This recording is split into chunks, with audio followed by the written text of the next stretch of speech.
আসসালামু আলাইকুম, সবাই কেমন আছেন? আশা করি সবাই ভালো আছেন। আলহামদুলিল্লাহ আমরাও ভালো আছি।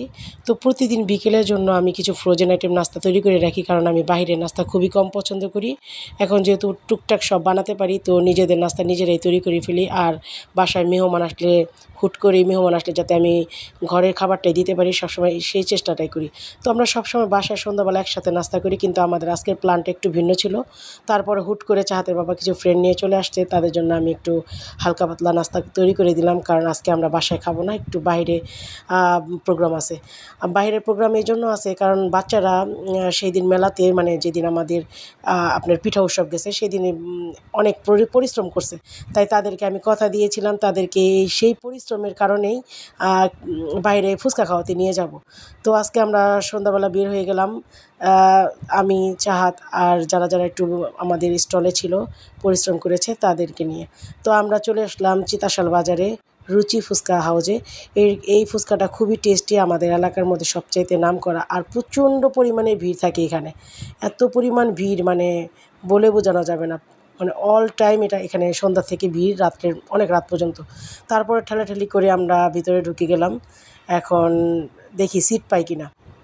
তো ভিতরে যাওয়ার পর আমরা একটা সিট পেয়েছি, এখানে আমরা সবাই বসে পড়লাম। আর তখন কিন্তু ফাঁকা ছিল, ভিতরটা ফাঁকা ছিল, বাইরে লোকজন ছিল। আর আস্তে আস্তে লোকজন আসা শুরু হয়ে গেছে। একটু পরে দেখবেন একদম মানে ভিড়, অনেক মানে মানুষ চলে আসবে।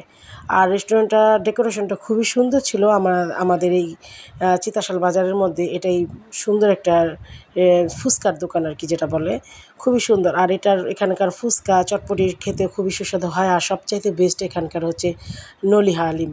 তো আজকে আমরা হালিম খাওয়ার কোনো প্ল্যান নাই, আমাদের আজকে প্ল্যান শুধু ফুচকা খাওয়ার। তাই আমরা ফুচকার জন্য ওয়েট করতেছিলাম। এই যে দেখেন, মানুষ এসে ভরপুর হয়ে গেছে, অনেক মানুষ দাঁড়িয়ে আছে, বসতে পারতেছে না, তারা আবার ব্যাক করে চলেও যাচ্ছে। তো যাই হোক, আমরা একটা সুন্দর প্লেস মতন বসে গেছি, এখন আমরা ওয়েট করতেছি আমাদের ফুচকার জন্য। আর ফুচকার জন্য ওয়েট করতে হয় কারণ এখানে মানে আপনি অর্ডার দেওয়ার কিছুক্ষণ পরেই ফুচকাটা বানিয়ে দেবে। তো এই তো আমাদের ফুচকা চলে এসেছে, এখন সবাইকে ফুচকা হাতে হাতে দিয়ে দেওয়া হচ্ছে। আর আমি তো ফুচকা খাবো না, আমি খাবো চটপটি, এই জন্য আমি ফুচকাটা দিয়ে দিলাম আমার ছোটো বাবাকে। আমি ওকে নিয়ে গিয়েছিলাম এই জন্য। আর মনে করেন ফুচকার কথা কি বলবো, এখানে এটা হচ্ছে 70 টাকা প্লেট ফুচকা, স্পেশাল ফুচকা। টক দুইটা খুবই সুস্বাদু, মানে আপনি টক যেটা মিষ্টি টকটাও খুবই ভালো হয়, আর তেঁতুলের টকটা তো আরও বেশি ভালো। তো সবাই ফুচকা খাওয়া শুরু করে দিয়েছে, এখন আমি ওয়েট করতেছি, আমার চটপটিটা এখনও আসে নাই।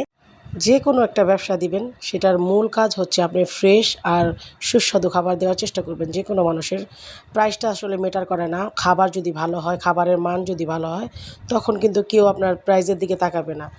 আর এই ফুচকাটা আমি যখন থেকে শুরু করেছে, অনেক আগে থেকে, প্রায় 7-8 বছর আগে থেকেই মানে ফুচকাটা দেখতেছি।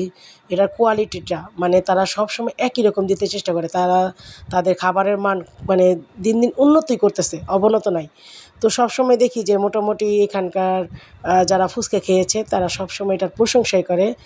তাই মনে করেন এরা খুবই মানে চাকচিক্য, মানে অনেক মানে ভরপুর মানুষ থাকে, মানুষ এখানে বিকেল হলে চলে আসে, একদম রাত্রে 10টা-11টা পর্যন্ত মানে এখানে ভিড় থাকবেই। তো এই জন্যই আর কি ভালো জিনিসের কদর সবসময় বেশি, যারা আমরা ব্যবসা করি তারা সবসময় এই দিকটাই ফলো করব। তো যাই হোক, আমার চটপটিটা অবশেষে চলে এসেছে, এখন আমি এটা ট্রাই করে দেখব। আসলে ট্রাই করার কিছু নেই, এটা সবসময় মানে বেটার, খুবই ভালো। তাদের চটপটিটা একদম মানে কি বলবো, গরম গরম, মানে ধোঁয়া ওঠা গরম যে বলে না, এরকম। যে দেখেন, এই যে আমি চামচে নিয়েছি, দেখেন কি সুন্দর ধোঁয়া উঠতেছে, মানে তাদের সব কিছু একদম ফ্রেশ টাটকা। মানে আজকে নাই, মানে কোনো দিনও আমি শুনি নাই যে এখানে বাসি কিছু পাওয়া যায়। প্রতিদিনের খাবার প্রতিদিনই সেল হয়ে যাচ্ছে। তো যাই হোক, সবসময় ট্রাই করবেন, যারা উদ্যোক্তা, যারা কাজ করেন, যে বিষয় নিয়েই কাজ করেন, সবসময় মানুষদেরকে ভালোটা খাওয়াতে চেষ্টা করবেন, ভালোটা দিতে চেষ্টা করবেন। ইনশাল্লাহ আপনিও মানে রেসপন্স ভালো পাবেন। আমি আমার বিজনেসের ক্ষেত্রে সবসময় আমি আমার বেস্টটাই দিতে চেষ্টা করি। যেই খাবারটা আমি আমার বাচ্চাদেরকে খাওয়াই, ঠিক সেই খাবারটাই আমি সবাইকে দিতে চেষ্টা করি। যাই হোক, ফুচকা খাওয়া শেষ, এখন সবাই বাসায় চলে আসলাম। ফুচকা চটপটির প্রতি মেয়েদের আকর্ষণ থাকে, এটা সবসময় শুনেছি। আজকাল তো দেখি ছেলেরাও এটা খুব পছন্দ করে, মানে এখন দেখি ছেলেদেরও ফুচকার দোকানে খুব ভিড়। তো যাই হোক, সবাই ভালো থাকবেন, আমাদের পাশে থাকবেন, আর সবসময় আমার ছোট ছোট ভিডিওগুলো লাইক কমেন্টস করবেন। আল্লাহ হাফেজ।